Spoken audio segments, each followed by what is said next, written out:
बिस्मिल्लाहिर्रहमानिर्रहीम। अस्सलाम वालेकुम viewers, welcome back to food segment.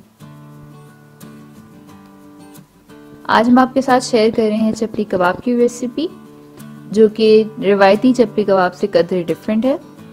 और आपको बताती चलूँ कि जैसे आप सबको मालूम है कि चपली कबाब जो है मीट की बड़ी फेवरेट डिश है यहाँ पर, और बड़े शौक से खाई जाती है, बड़ी पॉपुलर है लोगों में। इसकी डिफरेंट रेसिपीज़ अवेलेबल हैं, ट्रेडिशनल रेसिपी से जो है थोड़ी डिफरेंट है। तो चलिए शुरू करते हैं। सबसे पहले आपने 1.5 किलो बोनलेस गोश्त ले लेना है। आप बकरे का गोश्त भी ले सकते हैं और गाय का गोश्त भी ले सकते हैं, यानी मटन और बीफ। बोनलेस होगा ये।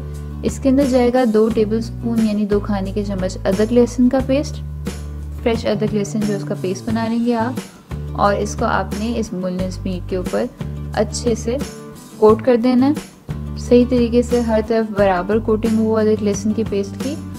और कोशिश करें कि अगर आप ट्रेडिशनल रेसिपी फॉलो करना चाहते हैं तो उसमें ज़्यादातर जो है चर्बी वाला गोश्त इस्तेमाल किया जाता है। बोनलेस होता है क्योंकि उसका कीमा बनाना होता है और चर्बी ज़्यादा होनी चाहिए, तो क्योंकि बीफ में कुदरती तौर पर चर्बी या फैट ज़्यादा होता है तो बीफ का इस्तेमाल करना बेहतर रहता है।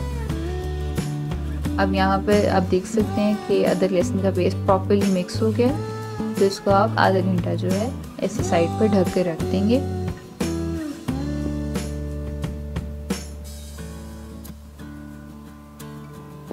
आधा घंटा रखने के बाद आप इसका कीमा बना लेंगे। अगर आपके पास घर में चॉपिंग मशीन अवेलेबल है तो आप सबसे बारीक जो कीमा निकालने की सेटिंग है वो इस्तेमाल करेंगे, नहीं तो आप बाज़ार से भी बारीक कीमा निकलवा सकते हैं। मोटे कीमे के चपली कबाब जो है वो सही तरीके से कंबाइन नहीं होते और फ्राई करते हुए टूट जाते हैं, तो बारीक कीमा जो है वो बेहतर रहता है।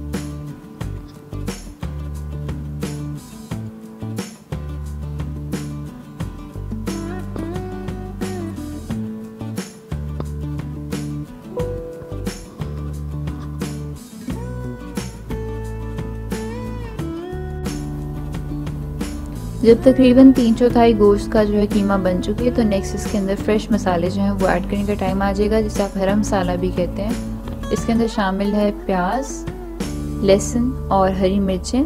2 अदद दरमियानी प्याज इसको मोटा मोटा काट लिए, लहसुन के 6 से 8 अदद जलवे और 10 से 12 जो है फ्रेश हरी मिर्चें जो हैं वो धोकर आपने काट के इस्तेमाल करना है। इनको भी बारीक कीमे वाली सेटिंग के अंदर साथ ही हम चॉप कर लेंगे। आप देख सकते हैं पहले लहसुन और हरी मिर्चें जो है उसको चॉप किया और फिर उसके बाद प्याज को।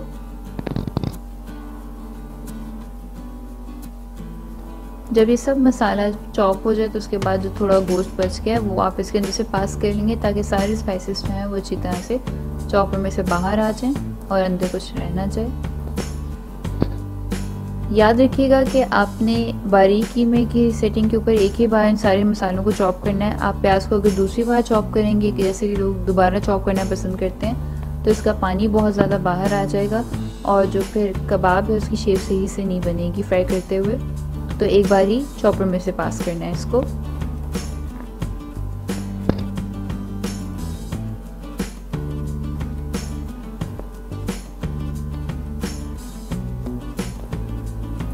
अब नेक्स्ट इसके अंदर सूखे मसाले जाएंगे, जिसके अंदर नमक, लाल मिर्च का पाउडर, कुटी हुई दफ मिर्च जो है वो जाएगी, सूखा धनिया ग्राउंड किया हुआ, और इसके अलावा साबुत सूखा धनिया भी है, ये भी। इन सूखे मसालों की क्वांटिटी जो है वो आपको स्क्रीन पे भी नज़र आ रही थी, डिस्क्रिप्शन बॉक्स में भी मिल जाएगी, और आप अपनी मर्जी के मुताबिक इसे कम या ज़्यादा भी कर सकते हैं। नेक्स्ट आपने इसके अंदर ऐड करना है 100 ग्राम यानी आधा कप मकई का आटा।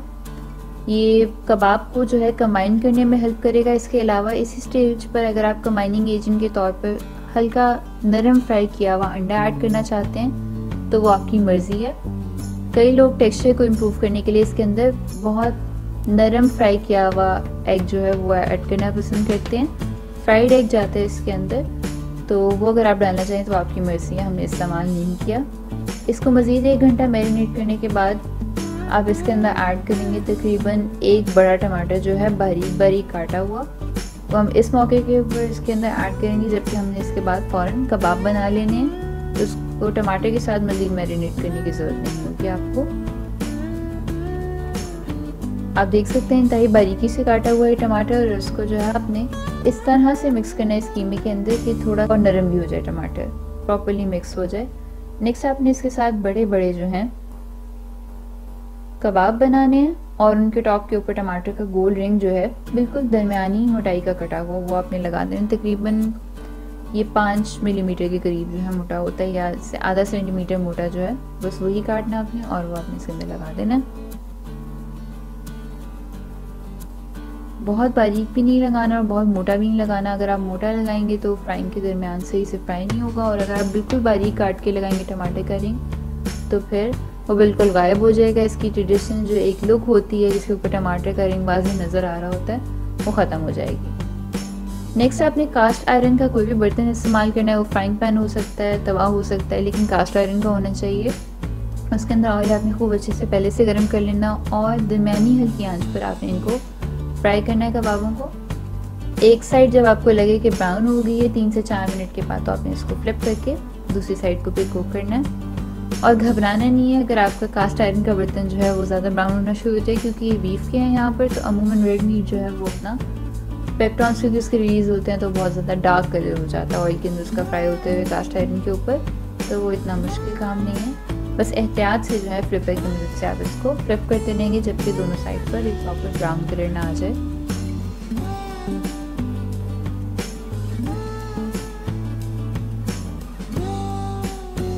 इन कबाबों को आपने चूल्हे के ऊपर दरमियानी आंच के ऊपर जो है 8 से 9 मिनट तक फ्राई करना है। इससे ज़्यादा आप इसको फ्राई नहीं करेंगे वरना ये बहुत ज़्यादा खुश्क हो जाएंगे, जो कि हम नहीं चाहते।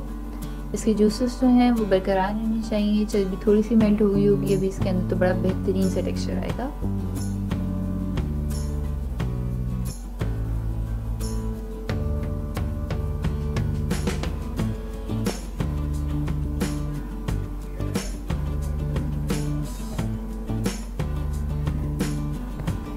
दोनों साइड पे प्यारा सा ब्राउन कलर आने के बाद आप इसको निकाल लेंगे और सर्विंग के लिए जो है गरम गरम तैयार कर लेंगे। आप देख सकते हैं बड़ा बेहतरीन सा टमाटर का रिंग ऊपर नज़र भी आ रहा है और कलर भी शानदार सा तैयार हो गया। इसको सर्व करें धनिया और पुदीने की चटनी के साथ, सलाद के साथ, बहुत अच्छा लगता है। ज़रूर ट्राई कीजिएगा घर पर रेसिपी। और अगर आपको कोई कमी पेशी या कोई टिप्स आपके पास हैं तो आप हमें कमेंट्स में बता सकते हैं। ट्राई करने के बाद बताइएगा कमेंट्स में कि आपको कैसी लगी। वीडियो को लाइक करें अगर आपको पसंद आई है, फैमिली और फ्रेंड्स के साथ शेयर करें। वीडियो देखने का बहुत बहुत शुक्रिया। अपना ख्याल रखिएगा। अल्लाह हाफ़िज़।